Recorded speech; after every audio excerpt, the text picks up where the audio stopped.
ക്ലാസ്സിൽ പാട്ടുപാടി വൈറലായ മിടുക്കന്മാരും മിടുക്കികളും ഒപ്പം സുമയ്യ ടീച്ചറുമാണ് നമ്മോടൊപ്പം ചേരുന്നത്. എന്താണ് ക്ലാസ്സിൽ ഇങ്ങനെ ഒരു പാട്ടൊക്കെ പാടി നല്ല മൂടാവാനുണ്ടായ ഒരു സാഹചര്യം? കഴിഞ്ഞ വ്യാഴാഴ്ച ഇതേപോലെ ക്ലാസ് എടുക്കുന്ന സമയത്ത് നല്ല ചൂടൊക്കെ ആണല്ലോ അപ്പോൾ ക്ലാസ് എടുത്ത് കഴിഞ്ഞതിന് ശേഷം ബോർഡിൽ അവരിൽ നിന്ന് തന്നെ കിട്ടിയ പോയിൻറ്റ്സ് ഞാൻ ബോർഡിൽ എഴുതിയിട്ടുണ്ട്. അപ്പോൾ അത് കോപ്പി ചെയ്യാൻ പറഞ്ഞിരുന്നു നോട്ട്ബുക്കിലേക്ക്.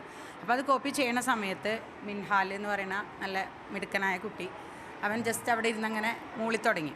അപ്പോൾ അത് കേട്ടിട്ട് ഞാൻ പറഞ്ഞു, മോനെ എഴുതി കഴിഞ്ഞിട്ടൊക്കെ ചെയ്താൽ പോരെ, പാടിയാൽ പോരെ എന്ന് തമാശ രൂപത്തിലാണ് പറഞ്ഞത്. അപ്പോൾ മറ്റുള്ള കുട്ടികൾ പറഞ്ഞു, ടീച്ചറെ അങ്ങനെ കലാവാസനയുള്ള കുട്ടികളെ അങ്ങനെ തളർത്താൻ പാടില്ല എന്ന് പറഞ്ഞു. വളരെ സ്വാതന്ത്ര്യത്തോടെയാണ് പറഞ്ഞു. അപ്പോൾ പിന്നെ ഞാൻ പറഞ്ഞു, എന്നാൽ പിന്നെ എല്ലാവർക്കും കൂടെ നമുക്ക് ഒരുമിച്ചൊന്ന് പാടി നോക്കാം എന്ന് പറഞ്ഞു. അപ്പോൾ അവരെന്നെ റെഡി 1 2 3 എന്നൊക്കെ പറഞ്ഞ് ഒരുമിച്ച് പാടി. ഞാനൊരു കൗതുകത്തിന് എന്ത് ചെയ്തു, അത് വീഡിയോ എടുത്തിട്ട് പിന്നെ നമ്മളെ ഫോണിൽ നിന്നൊക്കെ നഷ്ടപ്പെടുമല്ലോ എന്ന് വിചാരിച്ച് അത് സാധാരണഗതിയിൽ ഞാൻ ഇങ്ങനെയുള്ള ചെറിയ കാര്യങ്ങളൊക്കെ FBയിൽ ഷെയർ ചെയ്യാറുണ്ട്. അങ്ങനെ ഷെയർ ചെയ്തു.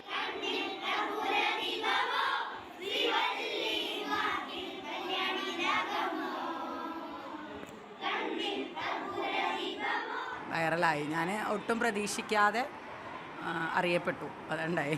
ഇതുപോലെയുള്ള വീഡിയോസ് അല്ലെങ്കിൽ ഇതുപോലെയുള്ള രീതികൾ, പല തരത്തിലുള്ള രീതികളുണ്ടല്ലോ ക്ലാസ് എടുക്കുന്നത്. അധ്യയന രീതികൾ പലതരത്തിലുണ്ട്. കുട്ടികളെ പേടിപ്പിച്ച് ഭീഷണിപ്പെടുത്തി ഒതുക്കിയിരുത്തി ക്ലാസ് എടുക്കുന്നവരുണ്ട്. ഇതുപോലെ രസകരമായും ക്ലാസ് എടുക്കുന്നവരുണ്ട്. തീർച്ചയായും നമ്മൾ രസകരമായിട്ട് ക്ലാസ് എടുത്തെങ്കിൽ മാത്രമേ കുട്ടികളെ മനസ്സിൽ ആ കണ്ടൻറ്റ് തറപ്പിച്ച് നിർത്താൻ പറ്റുള്ളൂ. അല്ലാതെ പേടിച്ച് നിർത്തിയാൽ അവർ തൽക്കാലം നമ്മൾ ചോദിക്കുമ്പോൾ അവർ തൽക്കാലം ആ കാര്യങ്ങളൊക്കെ പറഞ്ഞു തരും. പക്ഷേ അത് ലോങ് ലാസ്റ്റ് മെമ്മറിയിൽ നിൽക്കില്ല. അപ്പോൾ ഇങ്ങനെ കളി രൂപത്തിൽ തമാശ രൂപത്തിൽ ക്ലാസ് എടുത്ത് കഴിഞ്ഞാൽ കാലാകാലം അതവിടെ മനസ്സിലുണ്ടാവും. ഇനി ഒട്ടും ആ കാര്യം അവർ മറക്കില്ലല്ലോ. ഇത്രയും വൈറലായ സ്ഥിതിക്ക് അവരതൊരിക്കലും മറക്കില്ല. ക്ലാസ്സിൽ ഇങ്ങനെയൊക്കെ ആവാമോ എന്നുള്ളൊരു വിമർശനവും ടീച്ചർ നേരിടേണ്ടി വന്നിട്ടുണ്ട്. ഉണ്ട്, ധാരാളം ഉണ്ട്.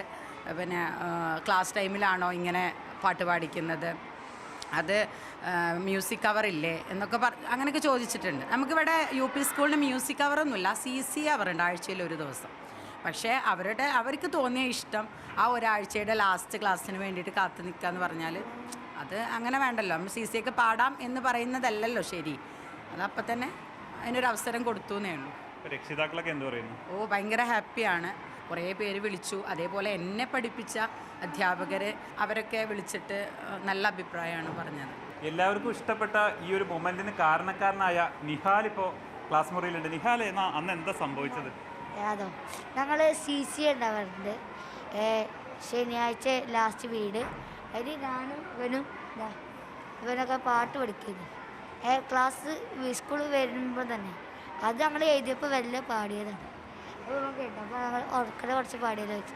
ഇപ്പോൾ ടീച്ചറോട് ഞങ്ങൾ പെർമിഷൻ ചോദിച്ചു. അപ്പോൾ ടീച്ചർ ഇപ്പം കുറച്ച് കഴിഞ്ഞ് മതി, എഴുതി കഴിഞ്ഞ് മതിയിൽ വെച്ചു. അപ്പോൾ ഞങ്ങൾക്ക് ഇപ്പോൾ കുറച്ചേരം പാടണം വന്നു. അപ്പോൾ ഞങ്ങൾ പാടി ടീച്ചറെ വീഡിയോ ഇട്ടിട്ടുണ്ടായിരുന്നു. വീഡിയോ എടുത്തിട്ട് ടീച്ചറെ ഫേസ്ബുക്കിൽ കിട്ടി. അങ്ങനെ ഞങ്ങൾക്കൊക്കെ വേണ്ടിയിട്ട് ആ പാട്ട് ഒന്നുകൂടി ഉഷാറായി പാടാവോ?